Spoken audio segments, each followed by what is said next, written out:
To हुआ, ठीक है। वर्ल्ड वॉर टू होता है 1939 टू 44। वर्ल्ड वॉर टू में एक साइड था ब्रिटेन, एक साइड था फ्रांस, एक साइड था US, USS R versus Germany, Japan और इटली। वो वाली चीज़ याद होगी जब मैंने बताया था यूएसएसआर में भी घुस गए थे, तो यूएसएसआर के लोगों ने भी लड़ाई लड़ी थी, याद है। तो अब ये समझ लो वॉर ख़त्म हुआ, वॉर ख़त्म होने के बाद वॉर हो कहाँ रहा था, यूरोप में। तो जहाँ वॉर होगा उसको तो नुकसान होगा ही होगा। तो यहाँ नुकसान किसको किसको हो गया, ब्रिटेन और फ्रांस। ये लोग जीत तो गए, बट क्योंकि इनके घर पे लड़ाई हो रही थी तो नुकसान होना ही था। सिटीज़ ख़त्म हो गई, बहुत डिस्ट्रक्शन किया, तोड़ा फोड़ा। फ्रांस तो कब्जे में ही कर लिया था हिटलर ने, और ब्रिटेन को डरा ही लिया था। तो अब दो सुपर पावर्स इमर्ज हुई, एक होती है यूएस और एक होती है यूएसएस और यूएसएस यूएस और दूसरी यूएसएस आर। ये दो स्ट्रॉन्ग पावर्स बन के आ गई वर्ल्ड वॉर टू के बाद। अब इनमें फंडामेंटल दिक्कत थी। US was a capitalist country. Capitalist कहता है कि जो जितनी मेहनत करेगा वो उतना पैसा कमाएगा, मुझे इनक्वालिटी से मतलब नहीं है। तुम गरीब रह गए तो रह गए, कोई बात नहीं, बट एक अगर अमीर हो रहा है तो होने दो। ये कैपिटलिज्म कहता है, जो जितनी मेहनत करेगा, जो जितना हार्डवर्क करेगा, उसको उतना पैसा देंगे, फ़र्क ही नहीं पड़ता। यूएसएसआर उल्टा बोलता है। यूएसएसआर कहता है कि जितनी भी रिसोर्सेज हैं आपकी कंट्री के पास, वो सारे रिसोर्सेज सबके बीच में डिस्ट्रीब्यूट होने चाहिए इक्विटेबली। इक्वल और इक्विटेबल में अंतर होता है। इक्वल ये कहता है कि ये तुम बराबर हो, इक्विटेबल ये कहता है कि तुम और तुम बराबर हो तो मैं तुमको सीढ़ी दूंगा। रिजर्वेशन है इक्विटेबल कॉन्सेप्ट। इक्वालिटी और इक्विटेबल में डिफरेंस समझो। इक्वालिटी कहेगी कि तुम तो भाई मुझे मतलब नहीं, मैं दोनों को ये स्टेज दूंगा, अब जो खड़ा हो जाए खड़ा हो जाए। इक्विटेबल कहेगा कि देखो इसको ये स्टेज दिया है, इसको ये स्टेज दिया है, तो इसको सीढ़ी भी दो। समझ में आ रहा है, इक्विटेबल। तो मतलब जिसकी जैसी नीड उसको वैसे फीड करेंगे। कौन बोलता है, यूएसएस आर।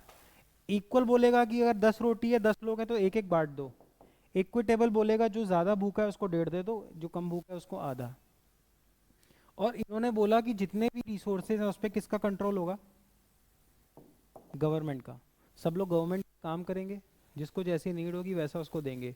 सारा लैंड गवर्नमेंट का होगा, लैंड अपने गवर्नमेंट अपने हिसाब से प्रोडक्शन करेगी, गवर्नमेंट अपने हिसाब से प्रोडक्शन करेगी, गवर्नमेंट अपने हिसाब से डिस्ट्रीब्यूट करेगी, गवर्नमेंट अपने हिसाब से सैलरी देगी।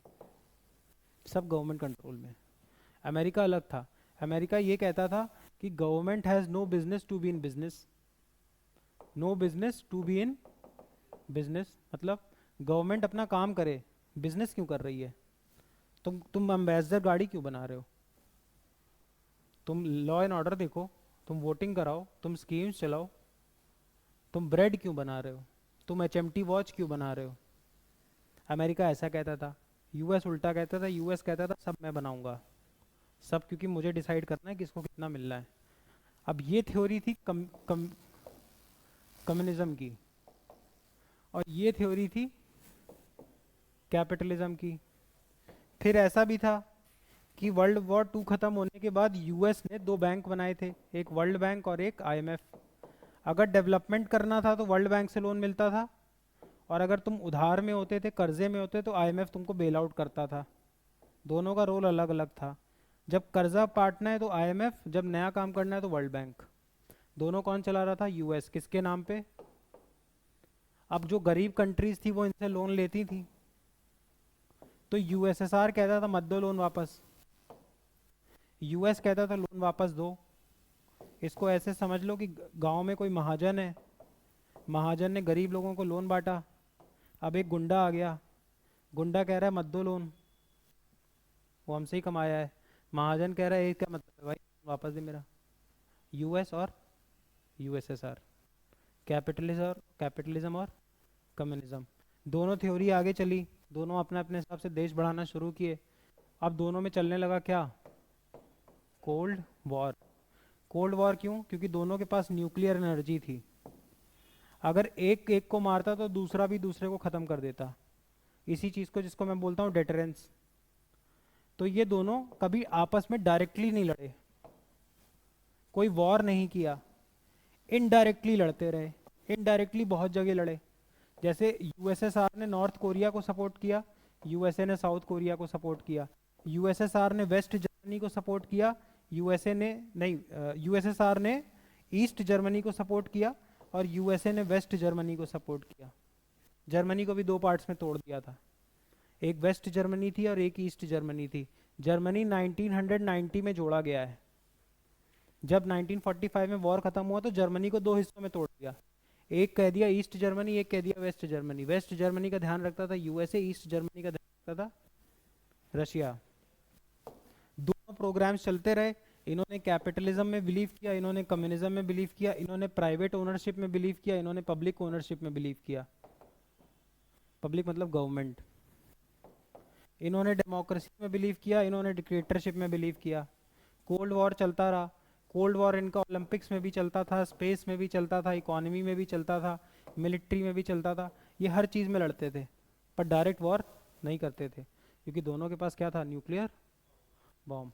1990 आते आते धीरे धीरे यूएसएसआर में कुछ कुछ अलग अलग हिस्सों ने अलग होने की मांग कर दी कि तुम रशियन बोलते हो, हम तो यूक्रेन की लैंग्वेज बोलते हैं, हम चेक बोलते हैं। मतलब जो यूएसएसआर था वो बहुत बड़ी कंट्री था, उसमें बहुत मल्टी एथनिक कंट्री था, इंडिया जैसा था। तमिल भी बोल रहा है, तेलुगु भी बोल रहा है। अब जब दोनों की वॉर चल रही थी तो अंदर अंदर तो यूएस इसको वीक कर रहा होगा ना, है ना? वॉर तभी तो वॉर है, कोल्ड वॉर। जेम्स बॉन्ड की जितनी मूवीज हैं उसमें देखो तुम, यही तो दिखाते रहते हैं।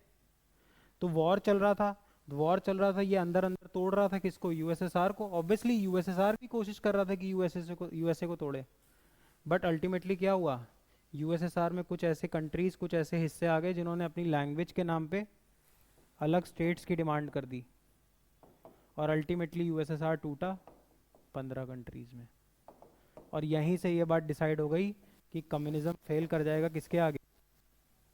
कैपिटलिज्म। और ये मैं भी मानता हूँ, तो इसमें मैं वो नहीं कह रहा, लेकिन मैं मानता हूँ। क्योंकि अगर मेरे घर में मान लो 4 बच्चे हैं, तो ये कौन सा इंसाफ है भाई कि ये तेज है तो ये इसकी भी हेल्प करे? बिल्कुल करनी चाहिए, लेकिन एक लेवल तक। ये कौन सा लॉजिक है कि तुम्हारे पास 10 कार हैं तो तुम एक एक इनको दे दो? क्यों दे दे? अब ये मेरा बिलीव नहीं है, अल्टीमेटली कैपिटलिज्म जीत गया। वो ये आइडियोलॉजी जीत गई जो ये कहती थी कि इसके पास 10 हैं तो ये 10 रखेगा। यूएसएसआर कहता था कि इसके पास 10 हैं तो दो दो सब में बांटो। क्यों बांटूं?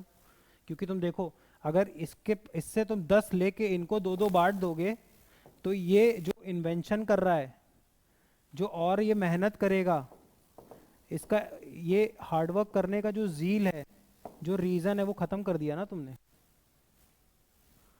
हम सब घर से पैसे, शाम सुबह पैसे कमाने निकले, मैं शाम तक 10,000 कमा के लाया, अगला बंदा 100 रुपये कमा के लाया, और तुम्हें मेरे 10,000 में से 5,000 उसको दे दिए। क्यों? अगर मैं 10,000 रुपये कमा सकता था तो शायद मैं अगले दिन 2,000 ही कमाऊंगा, क्योंकि मुझे पता है शाम को तुम मुझसे वापस छीन लोगे। तो यूएसएसआर डेवलप नहीं किया, यूएसए डेवलप कर गया। सेम चीज़ देख लो private companies, government companies. Private companies तेज़ ग्रो कर जाती हैं क्योंकि है प्रॉफिट कमाना।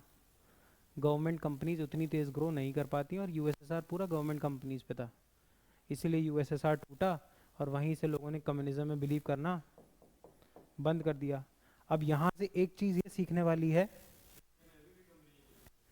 अब कहाँ चलता है यार, एक तरीके की डिक्टेटरशिप चलती है, लेकिन सब वहाँ पे ओलिगार्की चलती है। ओलिगार्की क्या होती है? जब power is in few hands, मतलब 10 20 50 लोग ही देश चला रहे हो, उसको बोलते हैं ओलिगार्की। रशिया में चलती है ओलिगार्की। और यही जो ओलिगार्क्स हैं, कुछ ऐसे बताते हैं वो ऑयल बैरन्स हैं। ऑयल बैरन्स मतलब ऑयल के बहुत बड़े बिजनेसमैन्स, ऐसे कुछ 22 23 25 हैं, और ये लोग सपोर्ट करते हैं व्लादिमीर पुतिन को, इसलिए व्लादिमीर पुतिन वहाँ प्रेसिडेंट बना है। रशिया में ओलिगार्की चलती है, और यही होना था, कम्युनिज्म का हाल यही होना ही था। ये जो लोग बताते हैं ना कि सबको सबके हिसाब से बांट दें, बांटेगा कौन? वही सबसे बड़ा चोर होगा। प्रॉब्लम नहीं है कम्युनिज्म में कुछ, पर कम्युनिज्म में प्रॉब्लम ये है कि कम्युनिज्म इतना अच्छा है कि प्रैक्टिकली पॉसिबल नहीं है। समझ में आ रहा है? इसीलिए यूएसएसआर टूट गया।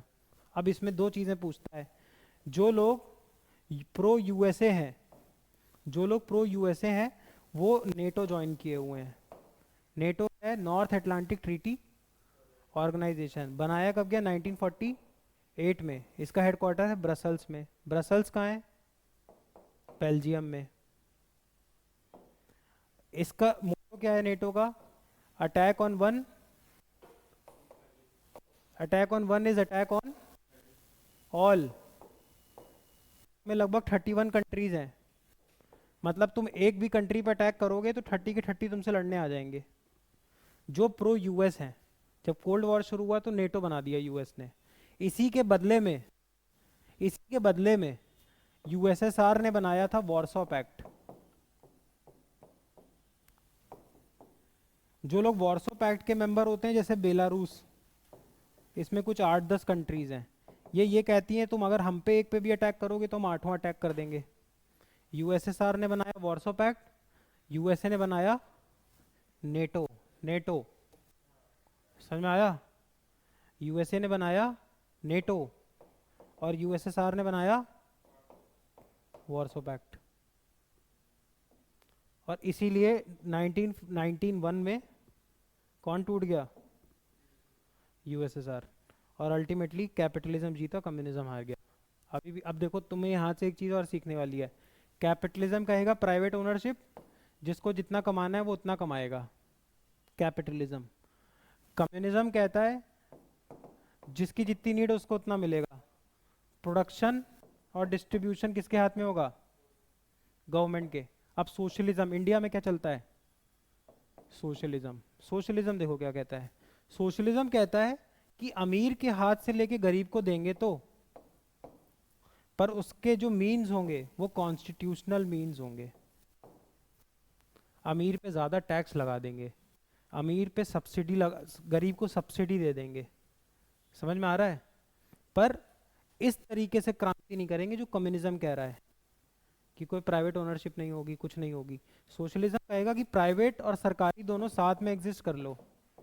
गवर्नमेंट हॉस्पिटल भी खोलेंगे, प्राइवेट भी खोलेंगे, गवर्नमेंट स्कूल्स भी चलाएंगे, प्राइवेट स्कूल्स भी चलाएंगे, पैरेलली दोनों को चलाएंगे। और धीरे धीरे कॉन्स्टिट्यूशनली जो गरीब हैं उनको अमीरों के बराबर लाने की कोशिश करेंगे, सरकार के थ्रू, कॉन्स्टिट्यूशनल मीन्स के थ्रू, इलेक्शंस के थ्रू, पार्लियामेंट के थ्रू। कम्युनिज्म, कम्युनिज्म क्रांति की बात करेगा। इसलिए तुम देखो कम्युनिज्म का जो झंडा है वो रेड कलर का है, रेड मतलब ब्लड। कम्युनिज्म का जो झंडा है उसमें एक तुम देखो ये एक्स बनी हुई है, एक सिकल बनी हुई है, हथौड़ा। हथौड़ा मतलब जो फैक्ट्री में काम कर रहा है, सिकल मतलब जो खेत में काम कर रहा है। मतलब फैक्ट्री वर्कर और फार्मर दोनों साथ में आओ, और ये जो ऊपर सेठ बैठा है इसको भले ही जान से मारना पड़े मार दो, बराबरी तभी आएगी। इसीलिए उसको बोलते हैं लाल क्रांति, लाल सलाम। रेड मतलब ब्लड। सोशलिज्म ब्लड ब्लड में बिलीव नहीं करेगा, वायलेंस में बिलीव नहीं करेगा। कम्युनिज्म वायलेंस की भी बात करेगा। कम्युनिज्म कहता है कि अगर प्राइवेट ओनरशिप हटाने के लिए वायलेंस भी यूज करना पड़े तो कर दो।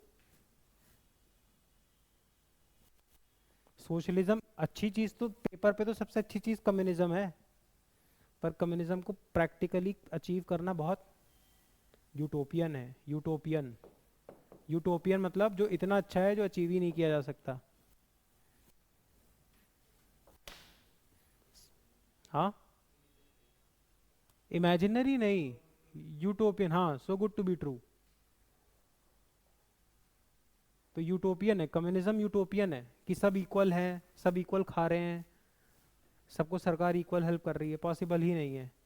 और ये बात तो सच में, अभी हम सबको बराबर पैसे दे दिए जाएं, 5 साल में सब डिफरेंस आ जाएगा वापस।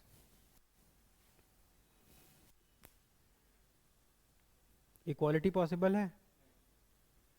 नहीं, पॉसिबल नहीं है। मतलब मैं तो नहीं मानता, नेचर ही नहीं अलाउ करता। जंगल में अगर इक्वालिटी हो जाएगी तो वही है ना, घोड़ा घास से दोस्ती करेगा तो खाएगा क्या। समझ में आया? और बताओ कुछ। वीटो पावर किस चीज़ का? आराम से बताओ। नेटो में नहीं, इंडिया ने नाम नाम चूज़ किया था। अब ये तुम्हारा होमवर्क भी है, मैंने पढ़ाया भी हुआ है। 1955 में जब इंडिया 47 में आज़ाद हुआ तो इंडिया पे प्रेशर डाला गया कि तुम या तो यूएस के साथ चले जाओ या यूएसएसआर के साथ। इंडिया ने दोनों ही मना कर दिया। हाँ, जवाहरलाल नेहरू ने इजिप्ट और यूगोस्लाविया के प्रेसिडेंट, इन दोनों का नाम तुम चेक करना, इनके साथ और इंडिया ने, तीनों ने मिलके बोला हम तो चलेंगे NAM, non align movement. Align मतलब होता है किसी तरफ झुकाव रखना, नॉन अलाइन, ना मैं इधर झुकूंगा ना मैं इधर झुकूंगा, मैं तो सीधे चलूंगा। इंडिया ने नैम अलाउ नैम किया था। इंडिया आज भी नैम पे ही चलता है।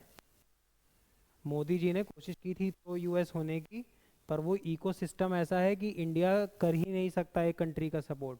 हमें नैम ही पे चलना पड़ेगा, हम एक पे रिलाई नहीं कर सकते। अब इंडिया थोड़ा प्रो यूएस होता जा रहा है क्योंकि रशिया प्रो चाइना होता जा रहा है। और ये मैंने टॉपिक पढ़ाया भी हुआ है। इसीलिए इंडिया ने क्या अडॉप्ट किया, नैम, नॉन अलाइन मूवमेंट। पूछता है इस पे भी क्वेश्चन। नासिर हुसैन, एक टीटो थे, तीन लोग थे, नासिर, टीटो और नेहरू, इन तीनों लोगों ने नैम बनाया था। कहाँ बनाया था वो भी सब पढ़ाया हुआ है, पुराना चेक करो। और ये इंडिया ने अडॉप्ट क्या किया था, नैम। हमने ना कैपिटलिज्म अडॉप्ट किया ना कम्युनिज्म। बट फिर भी इंडिया पे एलिगेशन लगते थे कि इंडिया प्रो यूएसएसआर था, इसलिए इंडिया में प्राइवेट कंपनीज इतनी नहीं थी। और जब इंडो बांग्लादेश वॉर हुआ तो यूएसएसआर ने हमें सपोर्ट भी किया था, और USA was pro Pakistan initially. But यही तो बात है, यूएस कभी भी किसी के साथ नहीं रहता। अभी यूएस इंडिया के साथ है क्योंकि यूएस को काउंटर करना है, किसको, बस, और कोई रीज़न नहीं है। 65 के वॉर में यूएस ने सपोर्ट किया हुआ है पाकिस्तान को, 71 के वॉर में यूएस ने सपोर्ट किया है पाकिस्तान को, 1999 के वॉर में, कारगिल वॉर में भी यूएस सपोर्टेड पाकिस्तान।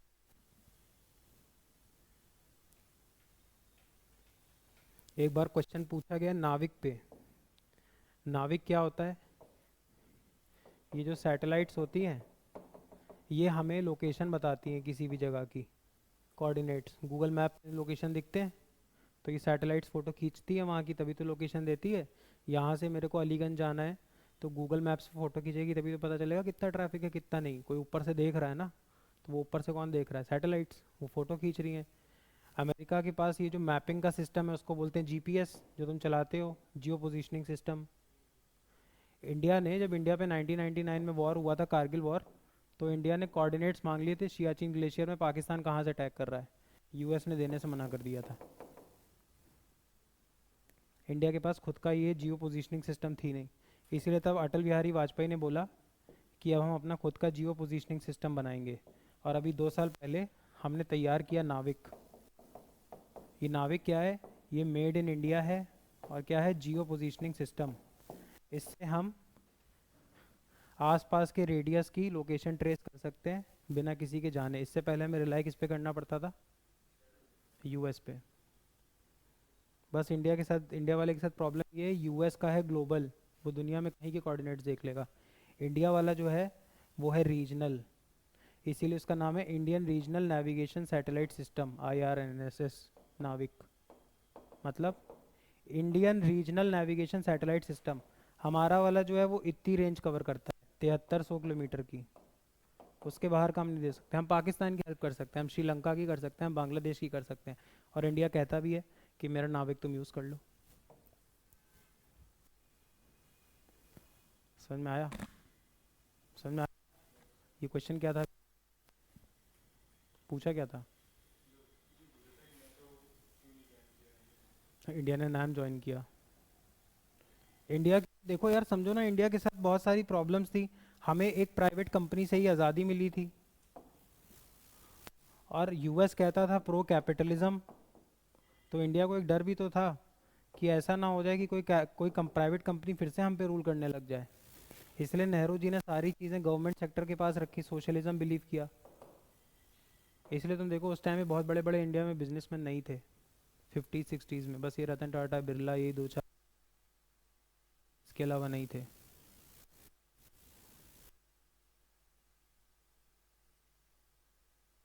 आज कार मैन्युफैक्चरिंग में हम लोग कितना पीछे हैं, डिफेंस मैन्युफैक्चरिंग में हम लोग कितना पीछे हैं, क्योंकि हमारी इंडस्ट्री इतनी पुरानी नहीं है। हमारी इंडस्ट्री सब 30 40 50 साल पुरानी है। फॉरेन में देखो 150 150 साल पुरानी कंपनियाँ हैं, 100 साल पुरानी का जीन्स पैंट तो 1890s की कंपनी है, 419 कंपनी है। इंडिया आज़ादी 47 में हो रहा है, उसके बाद भी हमें डर था कि कोई प्राइवेट कंपनी ना हम पे रूल करने लग जाए, तो हमने सोशलिज्म अडॉप्ट किया और सब कुछ गवर्नमेंट के हाथ में डाला। समझ में आ रहा है? और बताओ, पूछ लो, कुछ भी पूछ लो, कोई डाउट, कोई सब्जेक्ट।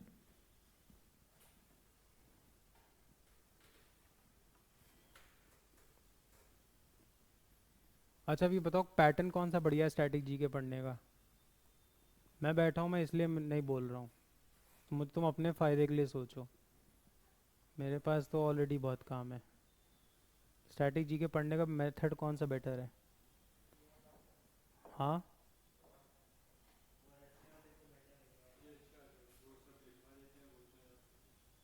नहीं तो उसमें समझ में नहीं आएगा ना कुछ, बट इसमें क्या है, इसमें हैफेजर्ड बहुत चलेगा। या तो फिर हिस्ट्री कर रहे हैं तो सिर्फ हिस्ट्री करते रहें।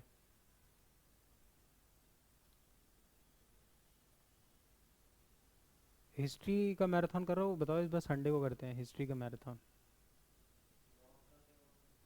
मॉक तो 2 to 4 है, मॉक से पहले करके देखते हैं, है ना? चलो ठीक है, बाय। बोलो बोलो।